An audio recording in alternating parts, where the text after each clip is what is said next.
국내 증시 개장 상황 특징 업종 알아보겠습니다.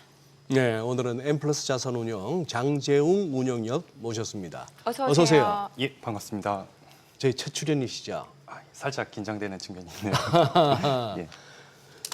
제가 기사로 봤던 환경 KIW. 거기 실전 투자 대회 1등 하셨던 그분? 예, 맞습니다. 그래요? 예, 예. 수익률이 얼마였어요, 그때?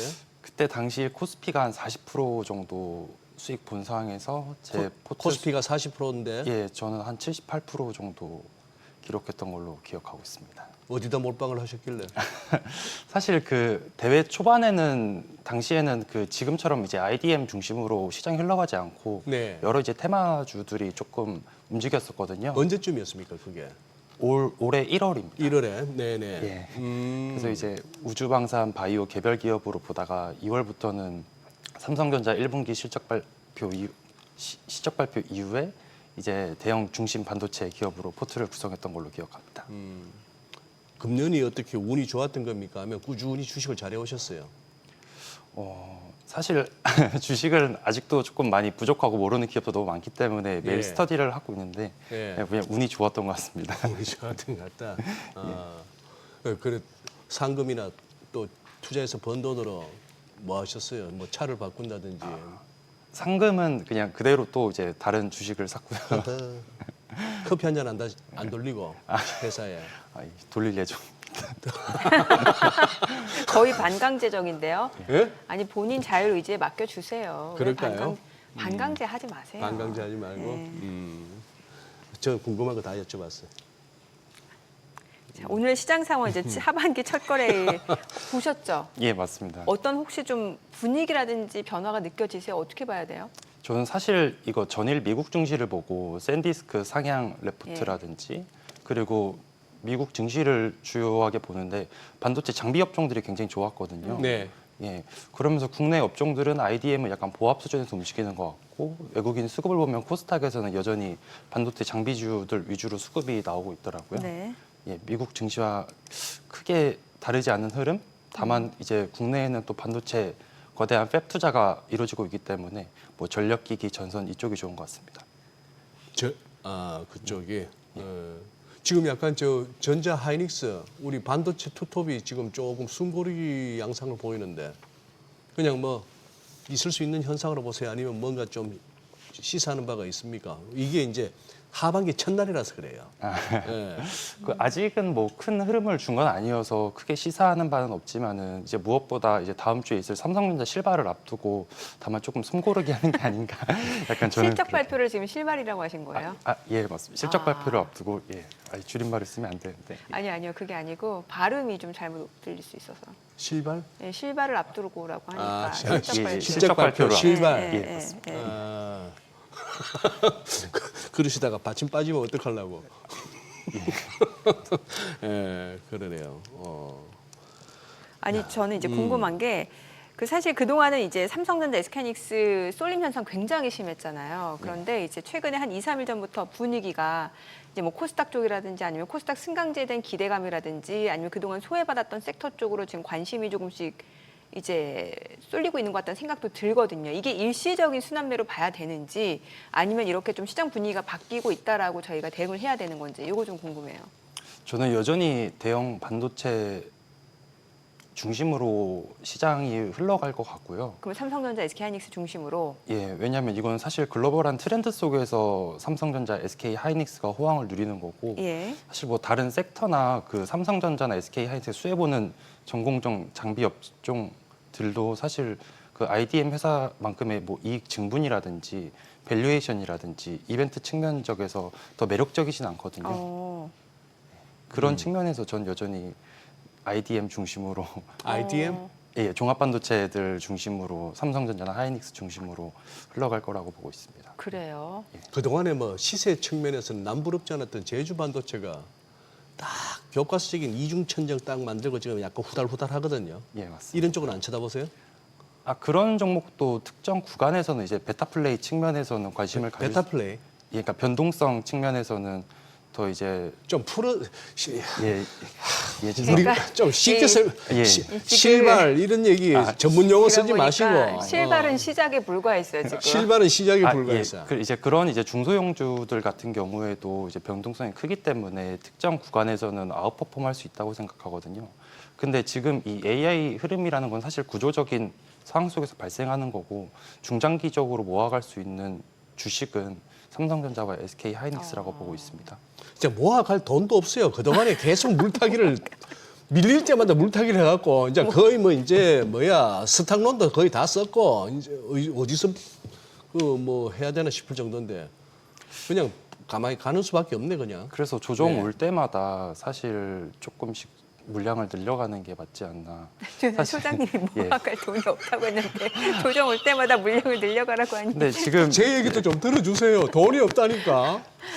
네, 최근에 보니까 이제 기존에 있던 종목들을 정리하고 많이 그러니까 삼성전자와 하이닉스를 많이들 사시는 것 같더라고요. 계속해서 이런 추세는 조금 유지되지 않을까.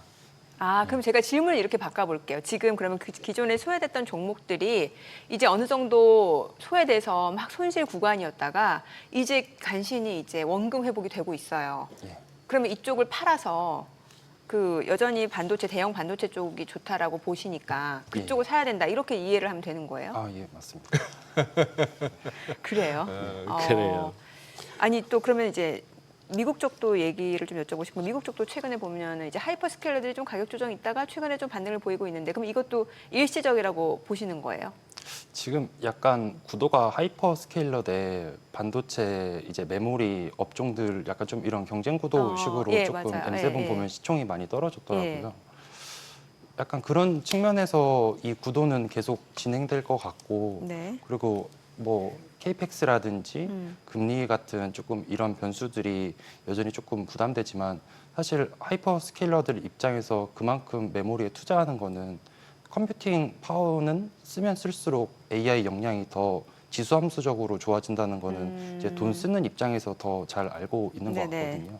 그럼 AGI가 어떠한 일종의 목표라고 봤을 때 그 시점에 도달하는 구간까지는 계속해서 메모리 업체들이 호황을 누리지 않을까라고 생각하고 있습니다. 우리 장재웅 운영장님 오늘 저희하고 이제 요 신고식 잘 치르시면은 예. 진짜 막 여기저기 막 방송국 유튜브에서 막 섭외가 들어올 거예요. 아니, 생각해 보세요. 우리 저 HBM의 아버지 김종호 교수님 예, 맞습니다. 여기 나오시고 나서 막 얼마나 막 경무에 시달리시고 아니 뭐. 또 근데 오늘 첫 출연하시고 다시는 방송하지 말아야겠다 생각하실 수도 있죠. 왜? 그거는 각자 다른 생각이니까 우리 각자 생각은 그런가? 네, 각자 맡기고 그래요. 오늘 그러면 아까 요거 좀 전에 나왔던 ETF 연계 쇼감마. 예. 그래요. 전문 용어 오늘 많이 갖고 오셨는데 요거 좀 속 시원하게 설명해 주세요. 그러니까 쇼감마. 쇼감마라는 게 결국에는 이제 오르는 걸 더 사고 이제 내리는 걸 더 판다는 건데 지금 이제 단일 레버리지 ETF 시장이 AUM이 한 12조 정도 되는 것 같은데 이래서 사실 변동성이 더 심해졌거든요. 그러니까 달리 말하면은 수급 쏠림 현상이 더 심화됐다고 보는데 저는 여기에서 조금 유의미한 점이 기존에는 이제 변동성이 큰 거라고 하면은 중소형주로 많이 이제 투자를 하셨는데 네. 그 투자하시던 분들이 약간 단일 종목 레버리지 쪽으로 이동하신 게 아닌가. 그러니까 결국에는 외국인 이제 시스템 매도가 나올 때 그 매도 세력을 누군가 받쳐주는 게 있어야 되는데 그분들이 조금 이제 단일 ETF 레버리지로 가지 않았을까? 그러면서 소외되는 종목들은 더 소외되고 가는 종목들은 더 가는 와중에 장의 변동성은 더 크지 않았나 이렇게 보고 있습니다. 저 그래프 중에 제일 SK 하이닉스 세 번째 칸. 예, 예. 주가 5% 하락시 강제 매각 규모가 3.41조. 예. 주가가 10% 하락하면 강제 매각해야 되는 게 6조 8,200억 뭐 이런 의미인데 예, 예? 조금만 설명을 해주시죠. 저 도표. 직접 만드신 게 아닌가? 우리 제작진에서 만든 건가? 제가 이 장표는 지금 처음 보는데 그래요. 이건 저희- 우리 제작진에서 만든 CG구나. 역시 솔직하시네요. 그렇구나. 아니 그 수급적인 문제, 그러니까 수급적인 이슈가 지금 이제 연기금, 국민연금 리밸런싱 얘기 있었잖아요. 예. 이 부분은 그러면은 신경 안 써도 되는 거예요? 저는 단기적인 지금 장을 사실 지배하는 거는 수급적인 이슈인 것 같고요. 말씀 예. 주신 대로 연기금이 사실 적정한 이제 타깃 비중까지 국내 비중을 낮춘다고 했을 때 네네. 그게 절대 작은 규모가 아니기 때문에 음. 여전히 이 신경은 조금 부담되는 상황은 맞지만 네네. 오히려 그런 이제 수급적인 이슈로 조정을 받는다면 기회이지 않을까. 시계열을 늘려서 삼성전자와 하이닉스를 바라본다면 예. 오히려 그런 수급적인 거는 또 역발상으로 기회로 보고 있습니다. 사실 저희가 이제 첫 질문에 다 이제 어느 정도 결론을 듣기는 한 거예요. 그러니까 여전히 소외된 섹터 쪽에서 뭔가 더 이제 비중을 더 확대해서 가는 것보다는 그쪽 만약에 원금이 좀 회복이 되고 수익이 났다면 그쪽을 좀 정리해서 기존의 주도주 삼성전자, SK하이닉스 여전히 돈 잘 버니까 돈 잘 버는 기업에 투자하는 게 맞다. 지금 이런 말씀을 해주고 싶으신 거잖아요. 예, 맞습니다. 그래요. 반도체 예. 반도체 말고는 해주실 말씀 없으세요? 저는 반도체 사실 이익 규모가 제가 올 초에 이거 컨센서스를 봤었을 때 26년 기준으로 1월 15일 기준이었나? 대한민국 영업이익 예상치가 한 500조였거든요. 네. 그때 제가 이 방송을 준비하면서 한 지난주 자료를 봤더니 거의 한 1000조 정도 육박하게 돼 있어요. 네. 그럼 사실 여기서 이익 증부는 다 어디서 일어났냐 하면은 다 반도체 업종이거든요. 예. 왜냐하면 500조에서 사실 한 250조 정도가 이제 반도체 외 업종이었는데 예. 그 업종들이 그 2분기 실적 발표가 나오고 나서 기대되는 게 한 290조거든요. 그러니까 그 말은 반도체 업종들은 이익 증분이 2배인데 사실 반도체 업종은 한 20% 정도밖에 안 됐다라는 측면.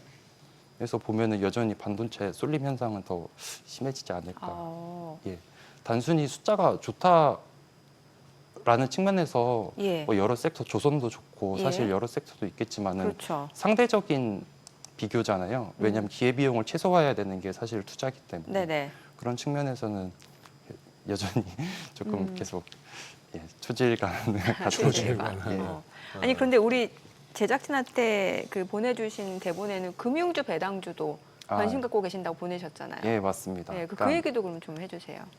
저는 금융주를 조금 좋게 보는 게 결국에는 반도체 수혜 업종이 뭘까? 네. 아니 금융도 몇 개 있잖아요. 은행, 보험, 증권. 예, 일단은 증권은 사실 우려되는 부분은 항상 실적은 잘 나오는 건 알겠는데 이게 피크가 아닐까라는 우려가 있어서 조금 증권요? 예, 예. 그러니까 지금 이제 거래대금이 2분기 기준으로 100조에서 한 130조를 왔다 갔다 하는데 여기서 더 늘어날 수 있지 않을까? 네네. 약간 이런 게 시장의 생각인 것 같고 그런 측면에서 증권보다는 오히려 실제 펀더가 좋아질 수 있는 은행 업종 위주로 저는 금융주를 봐야 된다고 생각합니다. 은행 쪽은 왜 펀더멘털이 더 좋아진다고 보시는 거예요? 반도체 수혜 업종이라고 할 수 있는 게 지금 유통에서 그리고 예. 백화점 정도가 조금 반도체 수혜를 보는 것 같은데 그 성과급으로 이제 소비를 하니까. 예, 왜냐하면은 백화점 단위에서 어쨌든 명품들을 사야 되니까. 예. 예. 네. 그리고 또 이제 근데 이제 은행 업종 같은 경우에는 사실 국가 약간 산업으로 볼 수 있거든요. GDP 성장률이 선진국에서 대한민국 굉장히 높게 있고 그 GDP 성장이 높다는 거는 결국에 은행의 부도율이 낮아져서 어떠한 이제 담보라든지 이런 범퍼가 더 생긴다는 건데 그리고 지금 약간 금리도 조금 인상 쪽으로 가는 흐름을 보이기 때문에 네. 거기에서 뭐 예대 마진이라든지 조금 이런 펀더는 더 좋아지는데 금융이 지금 25년 밸류업 기점으로 해서 주주 환원율이 50%를 이미 넘어가고 있어요. 근데 그 기점에서 순이익도 좋아지는데 그럼 거기에 비례해서 주주 환원까지 늘어나면은 이건 결국에는 멀티플과 어닝이 같이 높아지는 조금 국면 아닌가 이렇게 생각하고 있습니다. 그래요. 뭐 이제 실적이 아무리 좋고 뭐 AI 붐이 계속 이어진다 하더라도 뭐 요즘같이 이런 장에서 수급이 모든 걸 결정하는 장에서 어떤 기술적인 접근이 좀 그렇긴 합니다만 지수도 그렇고 이 주도주들도 그렇고 이 조금 이 과열된 이격을 좀 좁혀야 되는 시기는 좀 지나야 될 것 같단 말입니다. 거쳐야 될 것 같은데 예, 뭐 맞습니다. 장이 부러진다 이런 차원이 아니고 예. 그러기에 이제 조금 저는 개인적으로 좀 이란도 좀 찝찝하고 하도 저 미국을 갖고 놀라고 하니까 예, 그런 시기인데 요럴 때 조금 이렇게 뭐 기간 조정이 됐건 가격 조정이 됐건 시장이 그냥 쭉쭉쭉 뻗기만 하다가 조금 이렇게 한숨 돌릴 때는 저 혹시 뭐 요즘 같은 장에서 배당 수익률 보고 주식한다 하면 촌놈 소리 듣나요? 예. 촌놈이죠.